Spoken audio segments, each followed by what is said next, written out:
Youngsters की बात कर रहे हैं, युवा पीढ़ी की बात कर रहे हैं, 2-3 सवाल हैं जो बहुत ही आजकल चर्चित है। पहला तो सबसे पहला है कि शादी से पहले लोग कहते हैं कि मुझे अपने पार्टनर को जानना है। लिव इन रिलेशनशिप का एक कॉन्सेप्ट है, शादी से पहले साथ में रहना और जानना। तो मैं आपसे जानना चाहूंगी कि आपके अनुसार लिव इन रिलेशनशिप सही है या नहीं है? कुत्ता बिल्ली कैसे रहते हैं? लिव इन में रहते हैं। तो आप इंसान हैं या कुत्ता हैं? यदि आप इंसान हैं तो धर्म के अनुसार रहेंगे। भाई धर्म नाम की कोई चीज है? हम अपनी पत्नी के साथ रहते हैं, विवाह के बाद ही हमें अपनी पत्नी को स्पर्श करने का अधिकार है।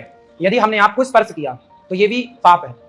आपने हमें स्पर्श किया तो ये आपके पातिव्रत धर्म के लिए पाप है। माता अनुसुईया के पास ब्रह्मा विष्णु महेश गए थे कि भिक्षा दे दो माता। माता अनुसुईया ने कहा ले लो भिक्षा। बोले नहीं, ऐसे भिक्षा नहीं लेंगे, आप पहले अपने सारे कपड़े उतारो, आप निर्वस्त्र हो जाइए, फिर आप हमें भिक्षा दीजिए। तो माता अनुसुईया ने कहा कि यदि मेरे निर्वस्त्र शरीर को कोई पर पुरुष देखेगा तो मेरा तो पातिव्रत धर्म नष्ट हो जाएगा। तो उन्होंने अंदर से जल लिया अपने पति के कमंडल से और हाथ में लेकर बोला कि हे ईश्वर, यदि मैं पतिव्रता हूं तो ये तीनों ब्रह्मा विष्णु महेश बालक बन जाएं। जल छोड़ते ही ब्रह्मा विष्णु महेश बालक बन गए। फिर गोद में लेकर अपना दूध पिलाया माता अनुसुईया ने ब्रह्मा विष्णु महेश को। ये मर्यादा है, ये धर्म है कि हम पत्नी हैं तो हम पर पुरुष का स्पर्श ना करें, करें तो पिता के भाव से, भाई के भाव से और पुत्र के भाव से। कुछ हम पुरुष हैं तो हम पराई स्त्री का स्पर्श करें तो माँ के, आप मेरी बहन हो सकती हैं, मैं आपको बहन के रूप में स्पर्श कर सकता हूँ, लेकिन आपको माँ के रूप में स्पर्श कर सकता हूँ, आपको बेटी के रूप में स्पर्श कर सकता हूँ, आपके सिर पे हाथ रख सकता हूँ, लेकिन आपको किसी और गलत भावना गलत दृष्टि से देखना ये मेरा पाप होगा। आप भी किसी पुरुष को देखेंगे वो आपका पाप होगा। और आप तो कह रही हैं साथ में रहो। कुछ लोग तो कहते हैं पहले बच्चा पैदा कर लो बाद में शादी करना। आजकल ये भी चलन है, इसीलिए ये सवाल, क्योंकि जनता के सवाल होते हैं, इसीलिए मैंने पूछा। बहुत सवाल देखो, ये जानवर वाला कल्चर है, हम इंसान मनुष्य हैं हम, और मनुष्य के अंदर क्या होना चाहिए? धर्म। धर्म के हिसाब से रिश्ते होते हैं। ये जो आप कह रहे हैं लिव इन में रहना, ये कुत्ता बिल्लियों का कल्चर है। आजकल इंसान रहा कहां? जानवर तो हो गया। अब जो आप बातें कर रहे हैं जिसका समर्थक ये बच्चे करेंगे वो जानवर बुद्धि वाले हैं, और उन जानवरों से फिर हम क्या बात करें? आप बताइए, जो इसको सपोर्ट करता हो उनसे क्या बात करें? बात करने का भी एक लेवल होता है, किस व्यक्ति से बात करें। अब इन मूर्खों से जो कहें कि नहीं जी हम तो शादी के पहले रहेंगे, भैया लो कुत्ता बिल्ली की तरह तुम्हें पसंद रहो, ये अमेरिकन पश्चिमी कल्चर है।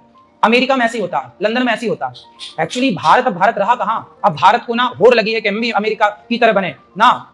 भारत कभी अमेरिका नहीं बन सकता। अमेरिका और भारत में जमीन आसमान का अंतर है। अमेरिका के वहां ग्रीन कार्ड होता है, जैसे हमारे यहाँ आधार कार्ड होता है, ऐसे वहां का ग्रीन कार्ड होता है। उस ग्रीन कार्ड में वहां की माता का नाम तो है, हमारे यहाँ आधार कार्ड में आपके पिता का भी नाम होता है ना, माता का, पिता का, लेकिन वहां अमेरिका लंदन के जो वहां का आधार कार्ड है, वहां का सरकारी, उसमें बाप का नाम नहीं होता।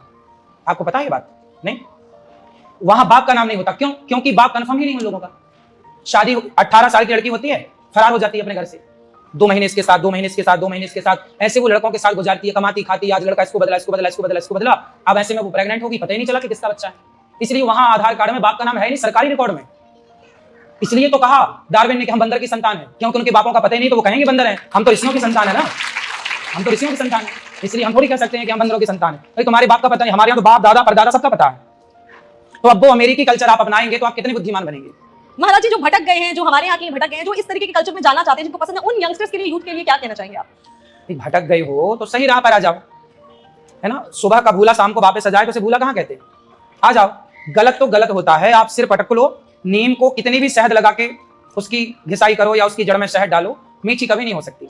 आपके गलत आचरण कितना भी आप सफाई दो, पर गलत आचरण सही नहीं हो सकता। गलत गलत ही रहेगा। इसलिए गलत को सुधारने का एक ही उपाय है कि सॉरी बोल दो कि हमने गलती कर ली है, और उस गलत राह को छोड़कर हमेशा के लिए सही राह पर आ जाओ। इसी से आपका, आपके धर्म का, आपके परिवार का भला है। आप जब सुव्यवस्थित रूप से विवाह करते हैं, हमारे माता पिता विवाह कराते हैं, मंडप गढ़ता है, हल्दी चढ़ती है, तेल चढ़ता है, विधि विधान से पंडित जी आते हैं, मंत्र पढ़ते हैं। विवाह एक यज्ञ है। विवाह क्या है? यज्ञ। इसलिए शादी के बाद पति पत्नी आहुति डालते हैं, फिर उसी यज्ञ मंडप, वो जो हवन कुंड होता है, उसकी परिक्रमा लगाई जाती है, जिसे कहते हैं फेरे, है ना। तो पहले हवन, यज्ञ, फिर फेरे। उस हवन कुंड के फेरे करके फिर माना जाता है, शास्त्र साक्षी होते हैं। कौन? ध्रुव जी साक्षी होते हैं, अग्नि साक्षी होती है कि मेरा विवाह आज इस स्त्री के साथ, इसके साथ संपन्न हुआ, अब ये मेरी पत्नी है, अब इसके साथ मैं रहूंगा और जीवन गुजारूंगा। इसके सिवा संसार की प्रत्येक नारी को मैं माँ, बहन और बेटी की दृष्टि से देखूंगा। यह वहां पर होता है। 7-5 वचन होते हैं ना, उनमें सब कुछ होता है। लेकिन अब वो मर्यादाएं कहां बची?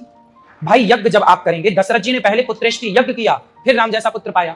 जब आपका गृहस्थ यज्ञ से प्रारंभ होता है तो एक श्रेष्ठ संतान होती है आपकी। अच्छी विचारधारा के माँ बाप होंगे तो अच्छी विचारधारा की संतान होगी। अब ये लिव इन वाले संतान पैदा करेंगे तो उनकी संतान कैसी होगी? तो यानी माफी मांग लो, जो लोग ऐसी चीजें कर रहे हैं उन्हें नहीं करनी चाहिए, आपको चेंज होना चाहिए संस्कृति की तरफ। और माफी भी किसी हमसे माफी नहीं, माँ से माफी नहीं, माँ बाप से माफी नहीं, समाज से नहीं, खुद से माफी मांगो कि भाई मैंने गलती कर दी है। आप हमसे झूठ बोल सकती हैं, हम आपसे झूठ बोल सकते हैं, आप भी किसी से झूठ बोल सकते हैं, सबसे झूठ बोला जा सकता है। क्या खुद से झूठ बोला जा सकता है? इसलिए अपने से माफी मांगो कि मैंने गलती की है, अपने को माफ करो। क्योंकि आप सबसे कह दोगे कि नहीं जी हम सही हैं, पर अपने से कैसे कहोगे?